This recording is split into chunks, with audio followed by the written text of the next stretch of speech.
Welcome back to Bookfulness. This is episode 16 in our detailed exploration, our deep dive into clinically oriented anatomy. That's right. Last time, we really focused on the heart itself, didn't we? The chambers, the valves, the great vessels emerging from it.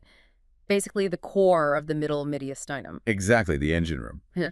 But today, we're kind of moving out from that central space. We are. We need to complete our look at the thorax. So we'll be exploring the other mediastinal compartments, specifically the posterior and the anterior ones. And these spaces, while maybe less famous than the heart's location, are absolutely packed with vital structures, pathways, nerves. And some important variations, especially vascular ones, that can cause real problems. We're talking pages 685 through 705 in the source text. Right. So for you listening, especially university students hitting this anatomy, this is crucial stuff.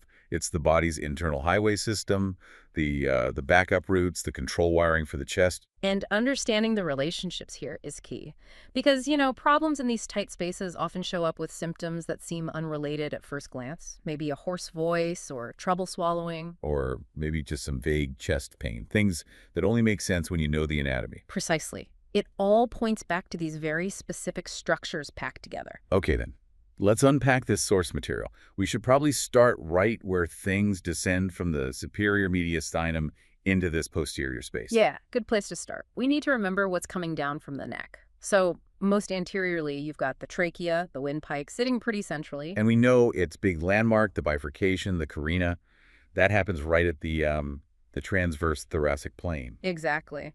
That plane running between the sternal angle, that bump you can feel on your sternum, and the bottom of the T4 vertebra, it's a really critical junction point. Because it separates the superior mediastinum from the inferior mediastinum below it. And it's where the aorta makes its turn, the trachea splits, like a major intersection. A very busy intersection. And running right behind that intersection, continuing down from the superior mediastinum into the posterior part, is the esophagus. The food tube. Right. The source describes it starting its journey as this fibromuscular tube tucked between the trachea in front and the vertebral bodies T1 to T4 behind. And importantly, it's not just a straight shot down, is it? It gets nudged around. Oh, definitely. It gets pushed and shaped by its neighbors. Initially, it might lean a little bit left. Okay. But then the arch of the aorta, this huge vessel curving over, physically pushes it back towards the middle. That's compression number one. Right. Then a bit lower down, the root of the left lung, where the bronchus and vessels enter, presses on it from the front. That's number two. And finally, the diaphragm muscle creates a third narrowing where it passes through into the abdomen. So these compressions mean the esophagus isn't perfectly round through this whole section? No, the text mentions it's usually flattened, kind of front to back, anteroposteriorly in this thoracic region. Makes sense. It has to be flexible. It does. But those 3 points of natural narrowing, the aortic arch, the left main bronchus, the diaphragm, those are the hot spots clinically. Ah, okay. Why is that? Well, think about it. If someone swallows something they shouldn't, like a coin or a large piece of food, where's it going to get stuck? Right at one of those narrow points. Almost always. Or if someone develops scar tissue, a stricture, say from acid reflux or swallowing something caustic, it tends to happen there. That's why procedures like a barium swallow x-ray are so useful. They highlight these constrictions and show exactly where a blockage might be. Hashtag 1.2, the thoracic aorta and its branches. Okay, moving on from the esophagus, let's talk about the biggest player in the posterior mediastinum, the thoracic aorta, also called the descending aorta. Yep, this is the continuation of that big aortic arch. It's the main pipeline carrying oxygenated blood down to basically everything below the neck and arms. Huge vessel. Must be under incredible pressure. Where exactly does it run? It starts its descent just behind the root of the left lung, and it travels down through the posterior mediastinum. But importantly, it's initially positioned a bit to the left of the vertebral column. It's not dead center right away. Huh. Why off to the left? Is that just because of how the heart and arch are angled? Yeah, that's largely it. The heart points left, the arch curves left, so the aorta naturally starts its downward path on that side. But it doesn't stay there. It moves. It gradually shifts towards the middle. As it goes down, it moves medially until finally, right at the level of the T12 vertebra, it lies directly in the midline. And T12 is where it passes through the diaphragm, right? Through the aortic hiatus. Exactly. And the moment it passes through that opening, boom, it becomes the abdominal aorta. But before that, while it's still in the thorax, it's got a big job to do supplying the chest wall and the organs within. Okay, so let's break down its branches. This source mentions parietal branches for the walls and visceral branches for the organs. What are the main parietal ones? Right, the parietal ones feed the container, the thoracic cage itself. First and foremost, you have the posterior intercostal arteries, usually 9 pairs of them. 9 pairs. Okay. Yeah, typically supplying the spaces from the 3rd down to the 11th intercostal space. They run in that little groove under each rib, the costal groove. Super important for the intercostal muscles, skin, tissues of the chest wall. What about below the last rib, the 12th? A good point. Below the 12th rib, you have the subcostal arteries. And then just before the aorta exits the thorax at T12, it gives off the superior phrenic arteries. These are small, but they supply the top surface of the diaphragm. Got it. Intercostals, subcostals, superior phrenics, feeding the walls. And knowing these exist is really key later when we talk about collateral circulation, like if the main aorta gets narrowed. These little guys can become major bypass routes. Okay, we'll circle back to that. Now, what about the visceral branches? The ones feeding the organs inside? These are more focused. You've got the bronchial arteries, usually just 1 or 2 small branches. They travel with the airways, the bronchi, and bronchioles. Supplying the lung tissue itself? Or just the airways? Primarily the conducting tissues of the lungs, the walls of the airways, and also the visceral pleura, the lining right on the lung surface. They keep the lung's own structure alive.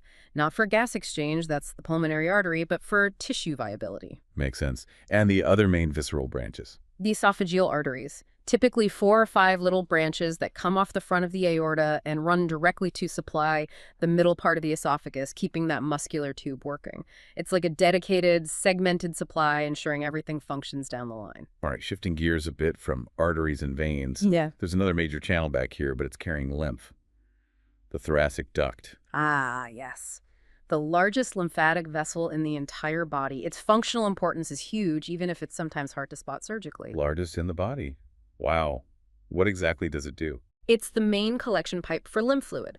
Lymph is basically fluid that leaks out of blood capillaries into the tissues, plus some proteins, immune cells, and sometimes, especially from the gut, a lot of absorbed fat, which gives it a milky look that's called chyle. And the thoracic duct collects all this from? From about 3/4 of the body. It's a massive drainage area. 3/4. Okay, break that down for us. Where does it drain from specifically? Okay, so it drains both lower limbs, the entire pelvic cavity, the entire abdominal cavity, including all that fatty chyle from the intestines, which usually collects first in a sac called the cisterna chyli down near the aorta. Cisterna chyli, right. Then it drains the left upper limb and the entire left side of the thorax, the left side of the head, and the left side of the neck. So left side and everything below the diaphragm, what's the big exception then? What doesn't drain into it?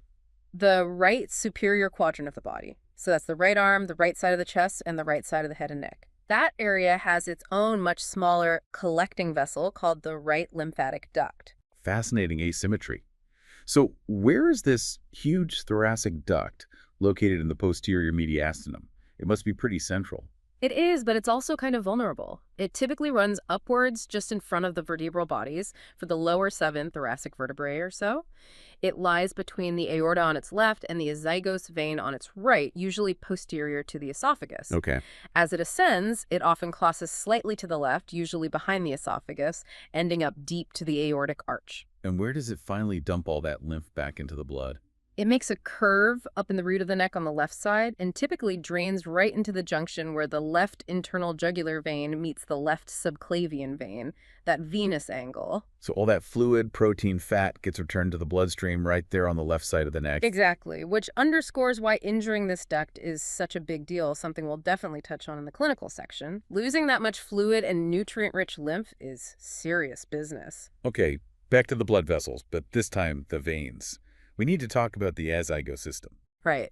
This is a really interesting venous network. It consists of the azygos vein itself, which is mainly on the right side, and then the hemiazygos and accessory hemiazygos veins, mostly on the left. Now, we already have the big vena cava, the SVC and IVC, bringing blood back to the heart. Why do we need this whole separate azygos system in the back? Insurance. That's the key concept here. The azygos system functions as a critical collateral pathway. Collateral meaning a backup red. Precisely. It connects the drainage of the back walls of the thorax and abdomen areas that normally feed into the SVC or IVC, but it provides an alternative way for that blood to get back to the heart if one of the main vena cava gets blocked. Blocked by what? like a clot or a tumor. Exactly. A large tumor growing in the mediastinum or abdomen could compress the SVC or IVC.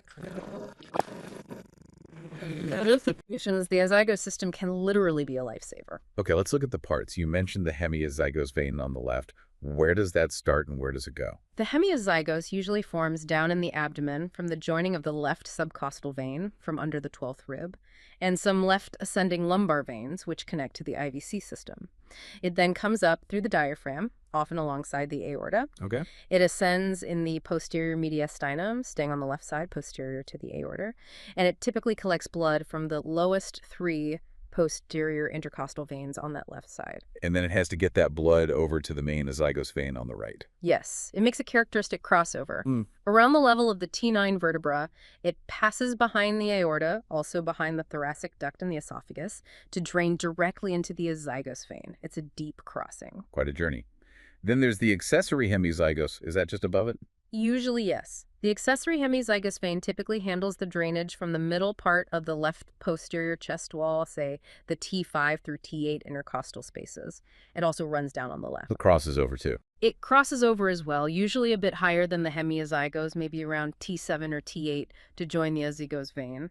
It often connects with the left superior intercostal vein too, which drains the very top spaces. So between the hemiazygos and the accessory hemiazygos, they pretty much cover the venous drainage from the left posterior wall. Essentially, yes. And they also pick up some smaller veins, like from the esophagus and other mediastinal structures. Okay, so all that left-sided drainage, plus the drainage from the right posterior intercostal veins, which drain directly into the main azygos vein, gets collected into this single large azygos vein on the right side. Correct. And then the azygos vein makes a final arch, curving forwards over the root of the right lung to empty directly into the back of the superior vena cava just before the SVC enters the heart. It really is like a whole parallel system. It is. Developmentally, it's quite fascinating. It represents parts of the old embryonic venous system, the posterior cardinal veins, that persist specifically to provide this vital backup function. If your IVC gets blocked, having a wide-open azygos system can make a huge difference to survival. Okay, we've covered the major pipes, aorta, esophagus, thoracic duct, azygos system in that posterior space. Before we get into the variations and problems with the aorta, maybe we should quickly cover the nerves back there and also define that little anterior compartment. Sounds logical. Handle the controls, define the last space, then hit the clinical variations. Good plan. Hashtag TRACHEA 2.2, nerves of the posterior mediastinum. All right, nerves. The big players for the autonomic nervous system back here are the thoracic sympathetic trunks. Remember, these are the 2 chains of ganglia, like beads on a string running vertically down either side of the vertebral bodies. Right, just in front of where the ribs connect. And they're linked to the regular spinal nerves, the intercostal nerves, aren't they? They are, and that connection is crucial. Each sympathetic ganglion is connected to its corresponding intercostal nerve by 2 little bridges called rami communicantes. There's a white ramus and a gray ramus. White and gray, what's the difference again? The white rami communicantes carry the presynaptic sympathetic fibers from the spinal cord into the sympathetic trunk. They look white because the fibers are myelinated. Okay, fibers going in. Then the gray rami communicantes carry the postsynaptic fibers out from the sympathetic trunk to the spinal nerve, so they can travel out to control things like blood vessels, sweat glands, and the erector pili muscles in the skin of that body segment. They're gray because these fibers are unmyelinated. So in via white, out via gray, connecting the central autonomic system to the body wall segmentally. Precisely. Now, besides supplying the body wall, the sympathetic trunk also gives rise to nerves heading for the organs, the viscera. These are the splanchnic nerves. But these ones are just passing through the thorax, right? They're not actually supplying thoracic organs. That's absolutely correct. We're talking about the abdominopelvic splanchnic nerves, the greater, lesser, and least splanchnic nerves. They peel off from the lower part of the thoracic sympathetic trunk. Okay. But they are bundles of presynaptic fibers that dive straight down, pass through the diaphragm, and are heading for ganglia located in the abdomen ganglia, like the celiac, aortocrenal, and renal ganglia. So they synapse down there in the abdomen before supplying things like the gut, kidneys, adrenals. Exactly.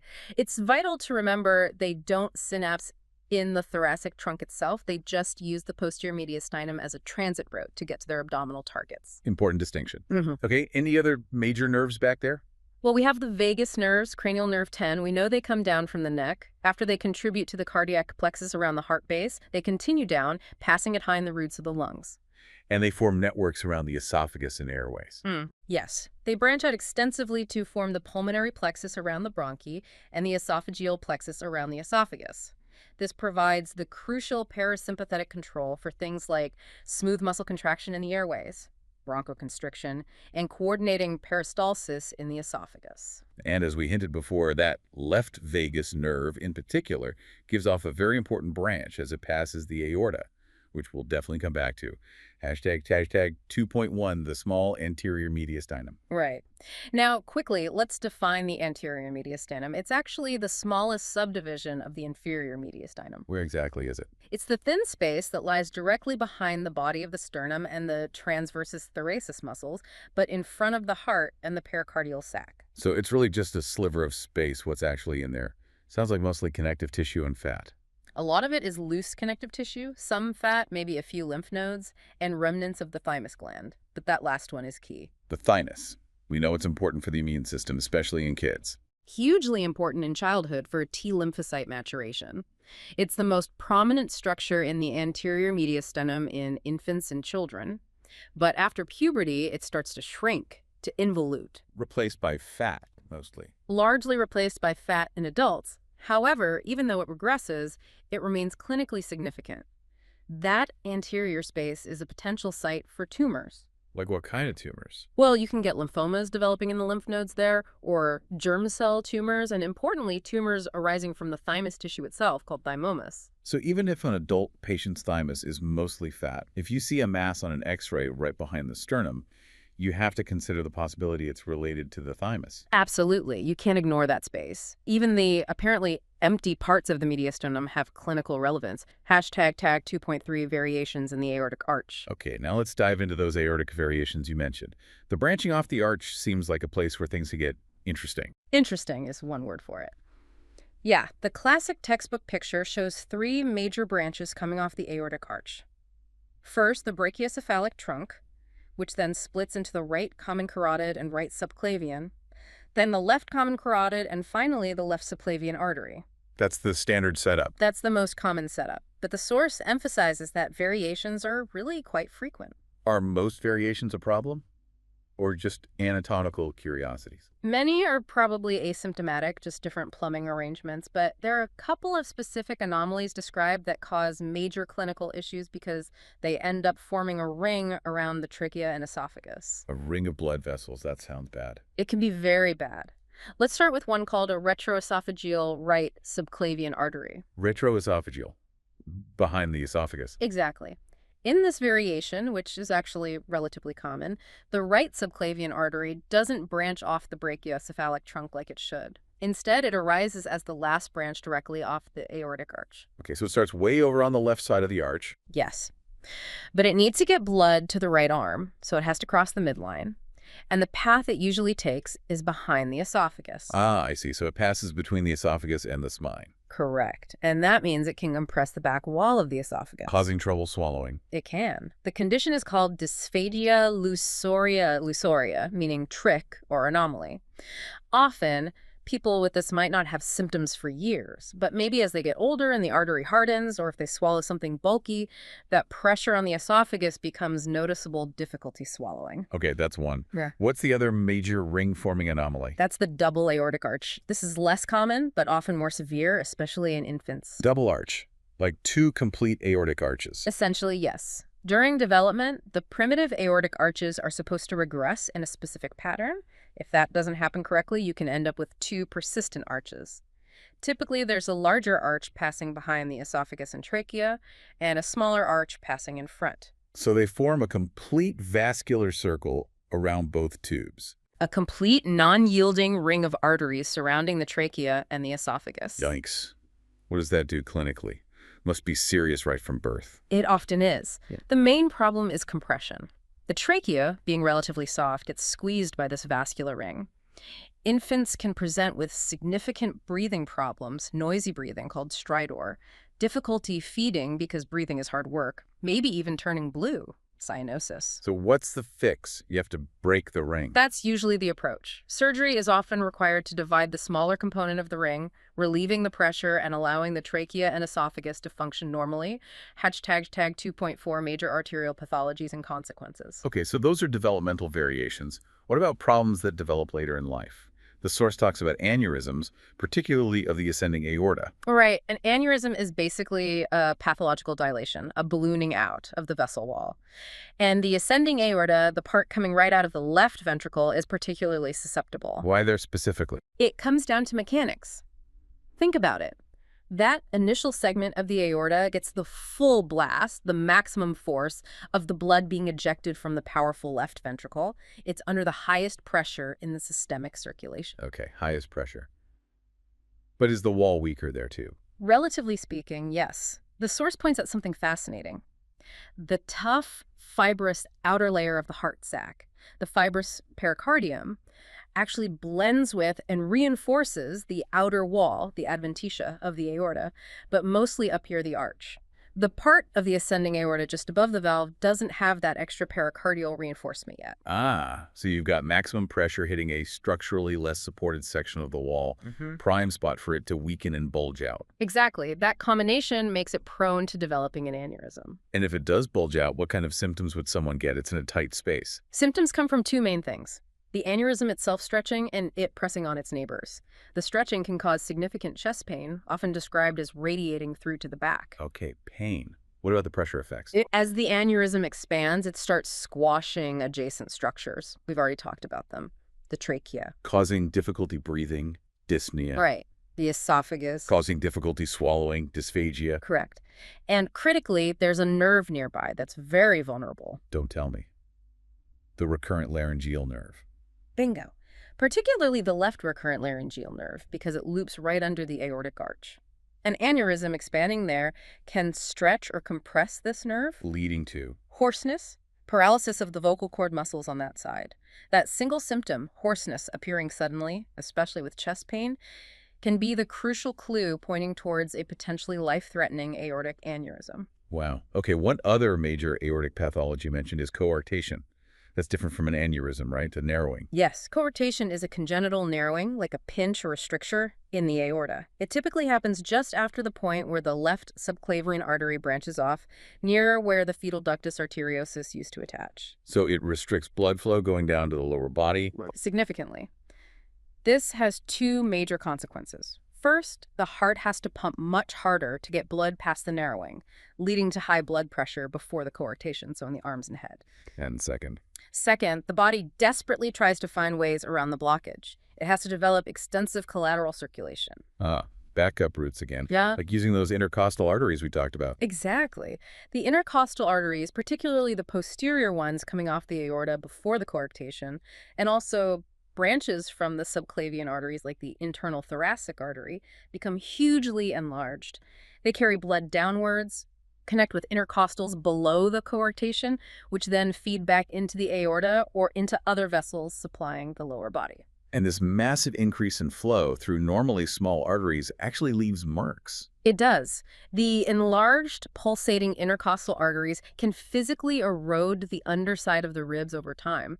This creates little scalloped indentations that are visible on a chest x-ray, a classic sign called rib notching. And does the azygos system play a role here too? It can certainly be part of the collateral network, helping return blood that manages to get to the lower body back towards the heart, especially where pressure dynamics are significantly altered.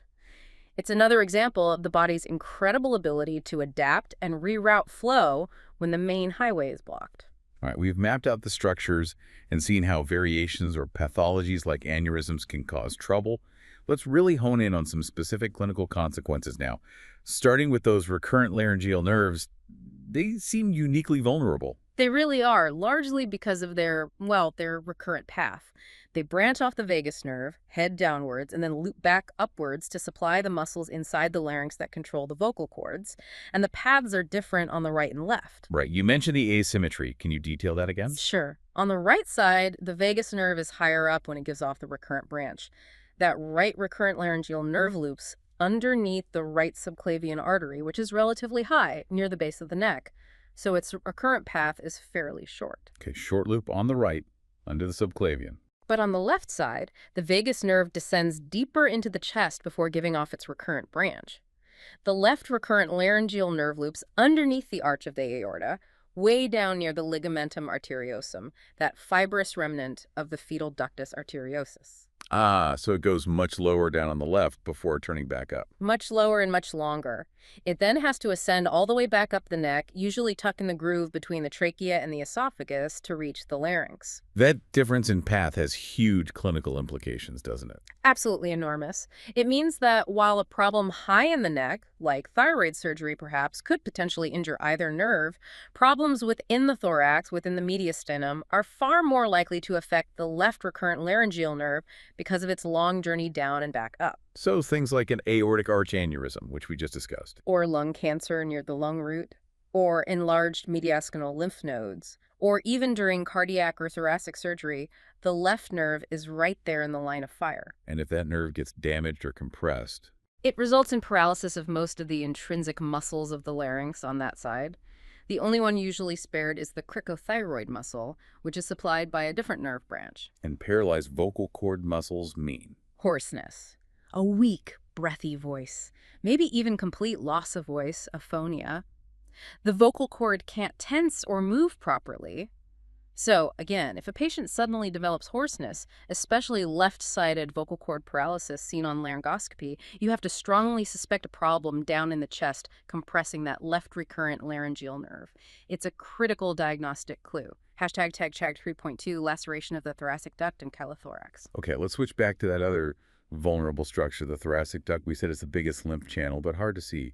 Why is injuring it so bad? Well, partly because it is hard to see during surgery. The source describes it as being thin-walled, often appearing kind of dull white or even colorless in a living person.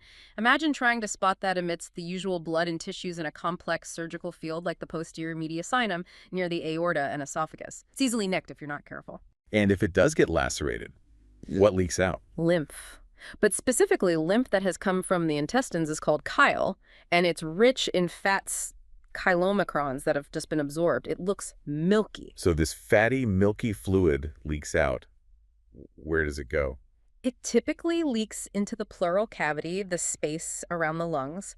This accumulation of chyle in the pleural space is called chylothorax. And that's bad just because it's fluid compressing the lung, like any pleural effusion. That's part of it, yes. The volume can build up rapidly and significantly impair breathing, but the composition of chyle makes it much worse than just simple fluid. How so? You're losing massive amounts of essential nutrients, fats, and proteins. You're also losing electrolytes and, crucially, large numbers of lymphocytes, key immune cells that travel in lymph. So the patient doesn't just get short of breath, they quickly become malnourished, dehydrated, and immunologically compromised. Wow. So it's a nutritional and immunological disaster as well as a respiratory problem. Exactly. It's a severe, potentially life-threatening complication. This really underscores why surgeons operating anywhere near the posterior mediastinum have to be so vigilant about identifying and protecting the thoracic duct. What's the treatment if it does happen? Initially, they might try conservative measures, draining the fluid with the chest tube and putting the patient on a special diet, very low fat, or even no oral intake, using IV nutrition to reduce lymph flow. But often that's not enough, and surgery is needed to find the leak and tie off or repair the duct. It highlights just how critical this seemingly delicate tube is for maintaining the body's internal balance. Hashtag TAG 3.3, the azygos system as a collateral insurance policy. Okay, let's reinforce the role of the azygos system one more time, tying it all together. We've seen it pop up as a backup route in a couple of scenarios now. Yes, it really is the body's built-in venous insurance policy for the trunk. Its whole structure, the main azygos on the right, the hemiazygos and accessory hemiazygos on the left, provides that essential alternative pathway. For when the main veins, the SVC or IVC, get blocked. Correct. If something obstructs the superior vena cava above the point where the azygos vein drains into it, blood from the head, neck, and arms can still find a way back via connections that eventually lead into the azygos system lower down, allowing it to bypass the blockage and enter the SVC just before the heart. And if the inferior vena cava gets blocked down in the abdomen. Then the azygos system becomes even more critical. Remember, it starts down low, connecting with lumbar veins that are part of the IVC network. So blood from the legs and abdomen can flow upwards through the ascending lumbar veins into the azygos and hemiazygos veins, travel up through the thorax, completely bypassing the blocked IVC, and get dumped into the SVC. It's a direct thoraco-abdominal bypass. Pretty much, yes. Oh, And this isn't just theoretical, it happens. We mentioned coarctation of the aorta forcing arterial collaterals. Similarly, chronic IVC obstruction, maybe from a slow-growing tumor or recurrent clots, forces this venous collateral pathway to open up and enlarge significantly. and can you actually see evidence of this? Sometimes, yes. Radiographically, if the azygos system is carrying a much larger volume of blood than usual, the azygos vein itself might appear dilated on a chest X-ray, particularly the arch it makes as it curves over the right lung root to join the SVC. Seeing a prominent azygos arch can be an important clue that there might be an obstruction downstream in the IVC, or even upstream in the SVC. It's a sign that the insurance policy is actively being used. Hashtag tag 3.4 age changes in the thymus and mediastinal radiography. All right, last major topic. How does all this mediastinal anatomy look on imaging, and how does it change with age? Let's start with the thymus again. Okay, the thymus. As we said, it sits right at the front in the anterior part of the superior mediastinum. In babies and young children, it's quite large and plump, filled with active lymphatic tissue. This actually contributes significantly to the width of the mediastinal shadow seen on their chest X-rays. But then it shrinks. After puberty, it undergoes involution. The functional tissue, the lymphocytes and epithelial cells, gradually gets replaced by fat. So in an adult X-ray, the thymus is usually much smaller, less dense, and might just look like fatty tissue behind the sternum. It doesn't contribute much to the mediastinal width anymore.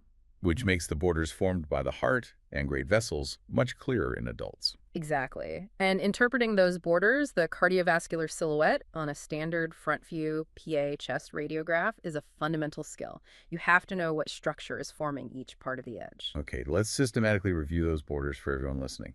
Starting on the patient's right side, what forms that edge of the shadow from top to bottom? Right border. Superiorly, you're seeing the edge of the superior vena cava, SVC, as it comes down. Then the main bulge on the right side is formed by the right atrium.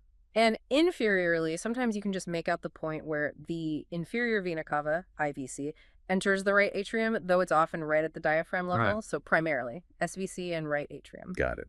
Now the left border, more structures involved here. Yes, the left border is a bit more complex. Way up top, the most superior bump is usually the arch of the aorta, often called the aortic knob. Okay, aortic knob at the top. Just below that, you typically see a straighter segment or slight bulge representing the main pulmonary artery trunk. Below the pulmonary artery, there might be a small convexity formed by the left auricle, the little ear-like appendage of the left atrium, and then the main lower curve of the left border is formed by the muscular left ventricle. So aortic arch, pulmonary artery, maybe left auricle, and left ventricle making up that left edge. That's the sequence, and the very bottom tip of the heart shadow, pointing down and to the left, is the apex, primarily formed by the left ventricle. Sometimes it's visible below the level of the diaphragm shadow. Now, a really crucial point the source makes, and you alluded to it earlier. The overall shape of this whole shadow can look very different depending on the person's body build or habitus. Absolutely vital point. You cannot interpret heart size accurately without considering the patient's body type. So if someone is, say, short and stocky, what does their heart shadow look like? In a stocky individual, what we call a hypersthenic habitus, the diaphragm tends to sit higher up in the chest. This pushes the heart upwards and makes it lie more horizontally. So on the X-ray, the cardiovascular shadow looks wider and more transverse. And if someone is tall and thin, asthenic. In a tall, slender, asthenic person, gravity pulls the organs down more and the diaphragm sits lower. The heart hangs more vertically in the chest, so the shadow on the X-ray looks longer and narrower, more vertically oriented. So you could easily mistake the wide shadow in the stocky person for an enlarged heart, cardiomegaly, or the narrow shadow in the thin person for a small heart if you didn't factor in their body build. Precisely. It's a classic pitfall. You always have to correlate the image findings with the patient's overall physique. Anatomy isn't static. Its appearance is influenced by the container it's in. That makes perfect sense. It really drives home how interconnected everything is: structure, function, development, pathology, and even just normal variation. Hashtag tag outro. We've covered a lot of ground today, finishing our exploration of the thorax. From the posterior mediastinum with the aorta, esophagus, thoracic duct, and the crucial azygos system. to the nerves controlling things, the small anterior space, the tricky variations in the aortic arch, and the clinical implications of nerve injury or duct laceration. And finally, how these structures contribute to what we see or don't see on radiographic imaging, considering things like age and body type. It really highlights how these mediastinal compartments, though confined, are incredibly busy and clinically significant crossroads. Absolutely. We've seen the big vessels, the delicate nerves, the vital backup systems. It's complex, but understanding the relationships is key. Which brings us to our final provocative thought for you, our listeners. We talked a lot about the azygos system being the crucial backup when the IVC is blocked, and how a dilated azygos arch might be seen on X-ray. Right. A sign of increased flow through that collateral. But consider this. In someone with slowly developing IVC obstruction, why might they actually start showing dilated veins on their abdominal varices before the azygos vein looks significantly enlarged on their chest X-ray? Think about other potential collateral routes, maybe involving connections between the deep system and the superficial veins of the anterior abdominal wall. Where else could that IVC blood try to go? That's a good one. It forces you to think about the entire network, not just the main azygos bypass. There are always alternative routes the body can try to recruit. Sometimes the most obvious signs aren't the first ones to appear. Something to mull over. With that, we've wrapped up the thorax. Next time, we finally move downstairs inferiorly to start exploring the abdomen. We'll begin with the anterolateral abdominal wall, its complex layers, muscles, and the clinically vital inguinal region, the site of hernias. Looking forward to unpacking that. Thanks for listening to Bookfulness.